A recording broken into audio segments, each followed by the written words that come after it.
always lived a passion-driven life. It dates back to just my time in high school. And that is what lit that fire in me, because I knew intimately what it felt like to be left out and not have a voice. And I said, you know what, my life now on is to make people feel included, to make people feel like they had a voice. I am currently the Global Inclusion Program Manager for our Diversity Engagement team. Greetings and salutations, loyal viewers of this channel. My name is Sean, and today we got to talk about what is going on in the company that is Nike, a company that you guys know for giving Colin Kaepernick a huge Nike deal post him not being in the NFL because he started kneeling for the national anthem, because their trends toward diversity, equity, and inclusion went far beyond that, and it was just ruled by a court that one of their DEI officers needed to pay back $5 million worth of stolen funds that she stole under the guise of having these diversity events. Now, we're going to get into it, but before we do, I want to thank everybody who signed up over at actualjusticewarrior.com/join. Give me the money. Give me the money. Okay? Your support is greatly appreciated. So this headline from the New York Post immediately jumped out to me when I saw it on twitter.com, and it reads as follows. Ex-diversity boss at Facebook Nike who orchestrated fake events to steal $5 million gets 5 years and must pay back the hefty sum. So this woman is called Barbara Furlow Smiles, and yes, she was in fact recently convicted of taking this money, and she worked at Facebook and at Nike, and it turns out she stole more than $5 million from these mega companies in order to fund her luxury lifestyle. She was sentenced on Monday to 5 years behind bars in order to pay back that hefty sum. Now, I know I led off with Nike as the company, but to be clear, this was in fact theft from Facebook and Nike, and I know a lot of us, based on the politics of those organizations, think, haha, that's kind of funny. You ended up paying this woke diversity officer a huge salary in order to make your company more diverse, in order to throw these very black-centered events,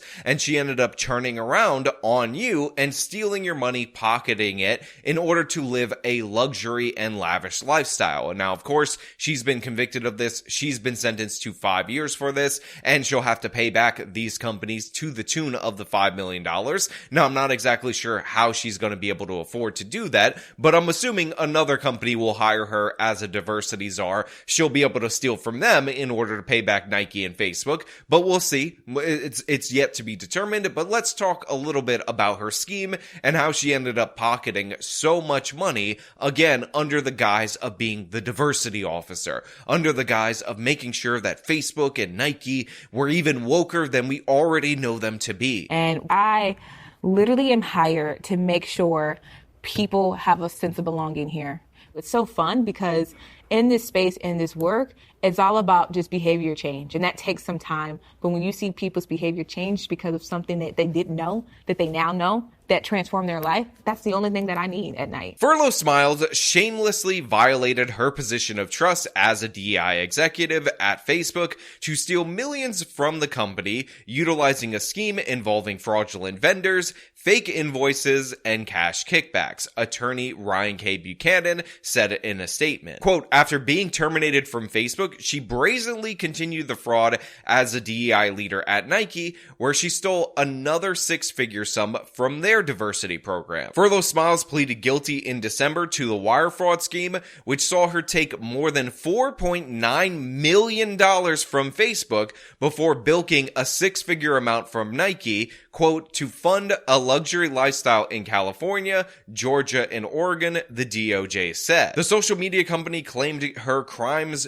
resulted in anguish amongst those employees who worked closely with her, end quote. Nike said her complete lack of accountability or remorse was incredibly disappointing, according to the sentencing memos attained by CNBC. Now look, I am glad that this woman got caught. Let's be clear about that. She is in fact a criminal. She has been convicted. She was stealing on a grand scale, and she was doing so in order to fund her luxury lifestyle. And considering she was at a major corporate position in Facebook and at Nike, she was already getting paid a hefty salary to be there, but she just couldn't help herself. She just couldn't stop stealing. And by the way, she was enabled in order to commit these crimes by the fact that she was a diversity officer, by the fact that questioning her was inherently racist. It was evil white racism, and honestly, it looks really bad for these companies to scrutinize her too much, especially when she's stealing money for fake events involving Juneteenth, which, by the way, was a big component of how she extracted these funds from Facebook. She would set up the fraudulent vendors, the fraudulent service providers, throw a phony event like the Juneteenth event, and all the while she's promoting this black excellence and whatnot ideology, she was pocketing the money so that she could live an excellent lifestyle. From approximately January 2017 to September 2021, the Georgia native led the Diversity, Equity, and Inclusion programs at Facebook, also known as DEI, and was responsible for developing and executing DEI initiatives, operation, and engagement programs, prosecutors said. She used her power to access the company credit cards and her power to approve invoices for authorized vendors to pay numerous individuals, including her friends and relatives, for goods and services that in truth were never provided to Facebook. So we've actually seen very similar kinds of scams being run specifically from DEI across this country. There was a very notable Massachusetts school where they hired a DEI officer who was in charge of training and hiring people to be diverse, and it turned out she was just hiring a bunch of different people that she knew personally in order to fulfill these positions. So right here, you have a situation where she's using and abusing the company credit cards to hire her friends and have them perform services that they never actually deliver on, all while expensing it to Facebook. So this was a broad enrichment scheme for the friends and family of this DEI officer. And again, you couldn't question it. You couldn't question the fact that she was going for these unusual vendors and whatnot, and their reputations not being as sound as other options, because in reality, she was seeking out diverse voices in order to provide services to Facebook, because it would just look bad if they used the standard vendors in order to cover the Juneteenth celebration. Again, all of this was under the guise of diversity, equity, inclusion. This was her job, and she was able to use it as her shield for years while she pilfered the company for millions. That makes me super happy. So really be open to opportunities and know that your mind may change. But won't change is inherently what's inside you, of what you feel like you were destined here to do. Now, those individuals who she allegedly was paying off included former interns, her former university tutor, a hairstylist, babysitters, and nannies that would later funnel kickbacks to Furlough Smiles. The associates, many of whom reportedly were unaware the funds were coming from Facebook, would return the money to Furlough Smiles in cash or via account transfers.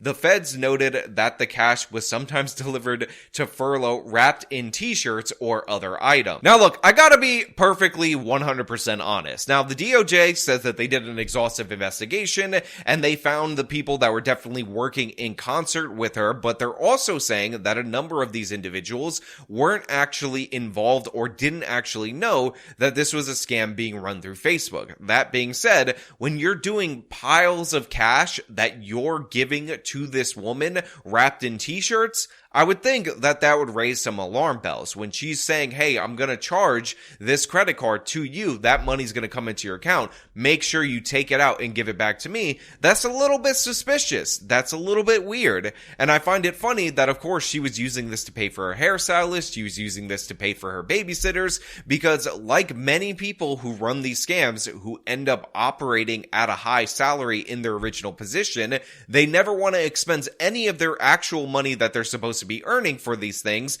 and they eventually steal so much that it becomes obvious. Now, she also misled Facebook into sending money to entities that did not provide kickbacks, including nearly $10,000 to an artist who created specialty portraits and more than $18,000 to an unnamed preschool. I'm presuming that that preschool was for her own children. To cover her tracks, the disgraced DEI officer submitted fake expense reports claiming her associates had performed work for Facebook, such as providing swag or marketing services. When she was fired from Facebook, Furlow Smiles carelessly continued her fraudulent schemes at Nike, thinking she was untouchable, said Carrie Fairley, special agent of the FBI Atlanta. As a result, she not only threw away a lucrative career, but will serve time behind bars for her excessive greed. And honestly, that's really one of the craziest aspects of this. She was essentially caught at Facebook. She wasn't criminally charged initially. She was fired from Facebook, but she also held that position at Nike, so she decided that she was going to do the same criminal scams because she would not be denied over at Nike before she was eventually arrested, before she was eventually indicted, because this woman didn't give a damn. And also, Facebook didn't inform Nike, didn't call them, didn't actually explain to them the reason for her firing, because God forbid you would ever disparage a strong black woman, a DEI officer to boot, in that way, that would actually, lead to them being held accountable for their actions. As the senior director of DEI at the athletic apparel company, Furlow Smiles was responsible for supporting DEI initiatives, developing strategies, and hosting DEI events, and had the primary responsibility to organize the Juneteenth event in New York City. For the celebration, Furlow Smiles followed the same process that she had at Facebook. She paid her associates with her Nike corporate card that she linked to her PayPal and Venmo accounts in exchange for kickbacks, filing a counterfeit expense report that falsely claimed that the payments were related to the Juneteenth event.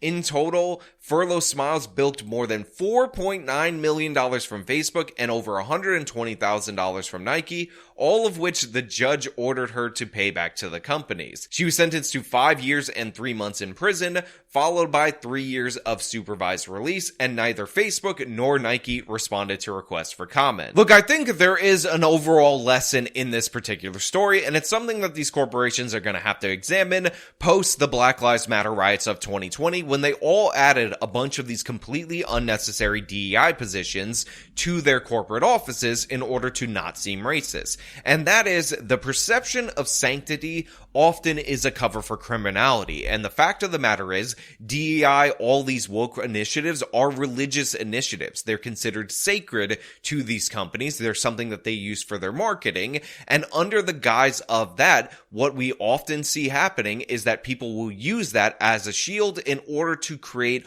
all kinds of disasters and sometimes even cover up criminal actions, because when you examine what they're doing, when you point out what's going on, when you ask them to resubmit those forms, what they can always come back and say publicly is you're discriminating against them and you're not serious about DEI. So for Facebook, maybe the $5 million was just a drop in the bucket for them as a company, considering that they get all the positive PR from hiring these DEI boards, hosting these Juneteenth events, even though when you examine these events, what you realize is that you have people hiring their friends, enriching themselves, and stealing from the very people that they're supposed to be serving. But you know what? Those are just my thoughts. I want to know what you guys think about this down in the comments below. Do you think the sentence is too light? Do you think she'll ever be able to pay this back? Again, let me know. And also, let me know if you think she's going to be able to be hired in the future. If you like this video, then show them by leaving a like, subscribe for more content, follow me on all my social media, support me via the support links in the description of this video. This has been me talking about an embezzling scheme under the guise of DEI. Till next time.